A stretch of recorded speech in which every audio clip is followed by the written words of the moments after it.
बिहार की जनता को दिल से धन्यवाद देना चाहते हैं कि इस लोकतंत्र के पर्व में बढ़ चढ़ करके बिहार की जनता ने जिस हिसाब से मतदान किया है उनको भी दिल से धन्यवाद देते हैं।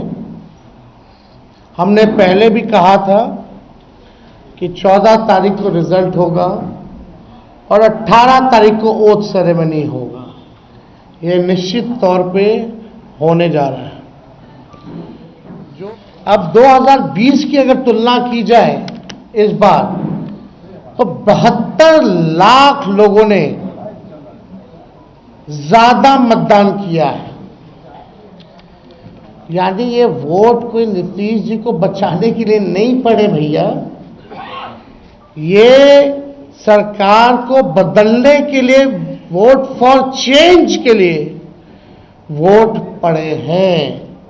2020 में बदलाव के लिए जो है, परिवर्तन के लिए वोट दिया था। वो तो बेईमानी हुई, मात्र 12,000 का अंतर रहा।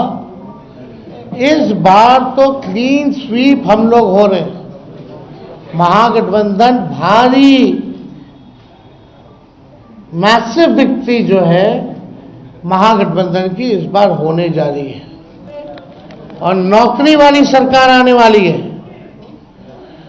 नौकरी वाली सरकार आएगी और कलम राज स्थापित करेंगे हम लोग। सारे तो बाहर के अधिकारियों को बुलाया गया है, वो भी आपको पता है, और ज़्यादातर जो है शासित बीजेपी शासित राज्यों के जो लोग हैं उनको बुलाया गया है। लेकिन इस बार अगर काउंटिंग में अगर कोई भी बेईमानी होगी तो जनता मुंह तोड़ जवाब देगी। ये फ्लैग मार्च कराने से कुछ होने वाला नहीं है। लोकतंत्र को अगर खत्म कीजिएगा तो बिहार के लोग लोकतंत्र को खत्म, मिटने मरने नहीं देंगे। विधानसभा चुनाव सिर्फ सत्ता का संघर्ष नहीं बल्कि जन भावनाओं, उम्मीदों और विश्वास की अग्नि परीक्षा बन चुका है। जैसे जैसे वोट गिनती का समय नजदीक आ रही है, पूरे राज्य में एक ही सवाल गूंज रहा है, क्या नीतीश मोदी की जोड़ी इस बार टिक पाएगी या फिर तेजस्वी यादव अपने पिता लालू की विरासत को सत्ता में बदल पाएंगे? राजनीतिक विश्लेषक इसे बदलाव का चुनाव कह रहे हैं। बिहार, जो कभी देश की राजनीति की दिशा तय करता था, आज खुद बदलाव के चौराहे पर खड़ा है। 243 विधानसभा सीटें, 2 चरणों में चुनाव और हर सीट पर कहानी अलग। 5 साल पहले 2020 में नीतीश कुमार की जदयू और भाजपा के गठबंधन यानी एनडीए ने बहुमत का पतला सा फंदा पकड़कर सत्ता संभाली थी, लेकिन अब वही फंदा उनके गले में फंसता नजर आ रहा है। नीतीश कुमार की छवि सुशासन बाबू की रही है, पर अब जनता पूछ रही है, सुशासन कहां गया? वहीं भाजपा भी अपनी केंद्रीय लोकप्रियता के बावजूद स्थानीय असंतोष झेल रही है। और उधर लालू यादव का परिवार, तेजस्वी और तेज प्रताप फिर से राजनीति के केंद्र में है। और सरकार बनेगा तो नौकरी के लिए तैयार रहिएगा। एनडीए का चुनावी रथ इस बार रास्ते में कई गड्ढों से गुजर रहा है। भाजपा और जदयू के बीच बराबर बराबर सीटें बांटने की कवायद ने पुराना संतुलन तोड़ा।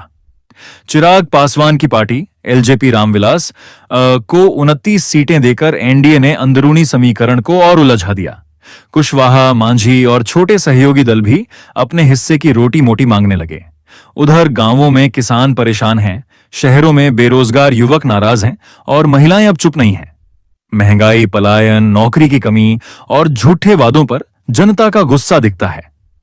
2020 में जो वोट मोदी के नाम पर मिले थे, अब वे सवाल पूछ रहे हैं, मोदी जी, नीतीश जी, बिहार को विशेष राज्य का दर्जा एवं युवाओं को नौकरी कब मिलेगी? नहीं चाहिए कट्टा सरकार फिर एक बार। एनडीए ने पिछले वर्षों में अब की बार एनडीए सरकार का नारा दिया, लेकिन गांवों में अब भी बिजली के तार लटक रहे हैं। सरकारी अस्पतालों में डॉक्टर नहीं, चिकित्सा संबंधित उपकरण नहीं, मरीजों के लिए सुविधा नहीं और स्कूलों में शिक्षक कम हैं और 365 दिनों में लगभग 180 दिन सरकारी स्कूल बंद ही रहता है। लोग कहते हैं विकास आया, लेकिन हमारे गांव तक नहीं। यह असंतोष एनडीए के पुराने वोट बैंक को हिला रहा है।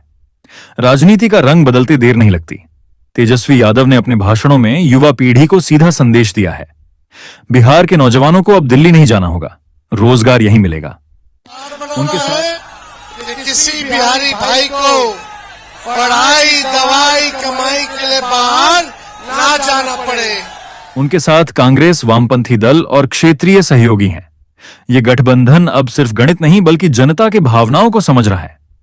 बिहार में 65% से अधिक मतदान हुआ। यह बिहार की राजनीति के लिए बड़ा संकेत है। इतना उच्च मतदान अक्सर परिवर्तन का सूचक माना जाता है।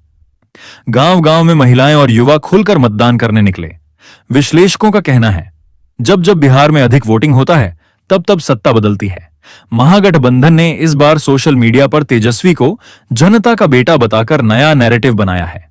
उनके भाषणों में भावनाएं हैं, दर्द है और भविष्य का सपना भी। दूसरी ओर एनडीए का प्रचार पारंपरिक नारों और पुराने चेहरों मोदी, शाह और नीतीश तक ही सीमित रहा। और आप जानते ही हैं कि जो आदरणीय प्रधानमंत्री जी श्री नरेंद्र मोदी जी अब जितना काम देश भर के लिए काम कर रहे हैं और उसके अलावे अब तो बिहार के लिए भी उनकी तरफ से बहुत सारा काम बिहार के लिए हो रहा है। बिहार में राजनीति जाति से अलग नहीं हो सकती, लेकिन इस बार जाति के साथ साथ वर्ग भी महत्वपूर्ण हो गया है। राजद का पारंपरिक MY यादव मुस्लिम समीकरण फिर से मजबूत दिख रहा है। कई सीटों पर कांग्रेस और वामदल भी इस आधार पर तालमेल बना रहे हैं। नीतीश कुमार की जदयू को अपने ही जातीय आधार यानी कुर्मी कोयरी वोट बैंक में सेंध लगती दिख रही है।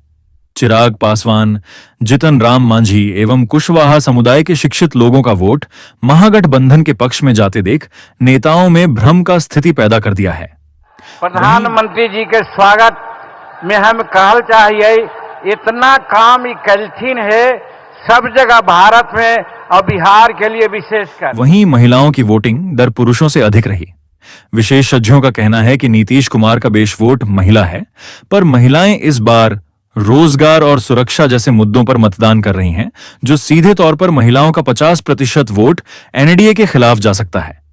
इस बार सर्वेक्षणों में एनडीए कई सीटों पर पिछड़ रहा है, लेकिन स्पष्ट परिणाम आने के बाद ही हो सकेगा। बिहार का चुनाव एक शतरंज है, हर चाल अगले गठबंधन की नींव बदल सकती है। एनडीए के कुछ पुराने गढ़ जैसे दरभंगा, भागलपुर, नालंदा में महागठबंधन का लहर देखने को मिल रहा है। महागठबंधन ने सीमांचल और मगध क्षेत्र में मजबूती दिखाई है, लेकिन उत्तर बिहार में वह अब भी संघर्षरत है। AIMIM कई सीटों पर महागठबंधन के वोट काट रहे हैं, तो वहीं कई सीटों पर जनस्वराज एनडीए को भारी नुकसान पहुंचा रहे हैं। राजनीति के जानकार कहते हैं, यह चुनाव किसी को बहुमत नहीं देगा, बल्कि जोड़ तोड़ की राजनीति को नया जीवन देगा। अब सबसे बड़ा सवाल 2025 में बिहार की सत्ता किसके हाथ जाएगी? 1. अगर महागठबंधन 115 से 120 सीटों तक पहुंचता है तो छोटे दल और निर्दलीय मिलकर उसे बहुमत दिला सकते हैं। इससे तेजस्वी यादव पहली बार मुख्यमंत्री बन सकते हैं। 2. अगर एनडीए 110 से 115 सीटों पर टिकता है तो भाजपा जदयू से अधिक सीटें लेकर मुख्यमंत्री पद पर दबाव बना सकती है, यानी नीतीश कुमार की कुर्सी डगमगा सकती है। 3. तीसरा मोर्चा AIMIM VIP हम आदि अगर 10 से 15 सीटें ले जाता है तो वही किंग मेकर बनेगा। बिहार की जनता ने इस बार चुपचाप वोट किया है। इधर एक्सिस माई इंडिया का एग्जिट पोल में एनडीए को 121 से 141 सीटें और महागठबंधन को 98 से 118 सीटें दी गई हैं, यानी तस्वीर उतनी साफ नहीं जितनी बाकी सर्वे बता रहे हैं। वोट शेयर के मामले में भी एनडीए 43% और महागठबंधन 41% के बीच अंतर बेहद मामूली है। अगर इंडिफैक्ट का अनुमान सही निकला तो महागठबंधन को 118 से 135 सीटें मिल सकती हैं। गांव-गांव में माहौल गर्म है, लेकिन चेहरे शांत हैं।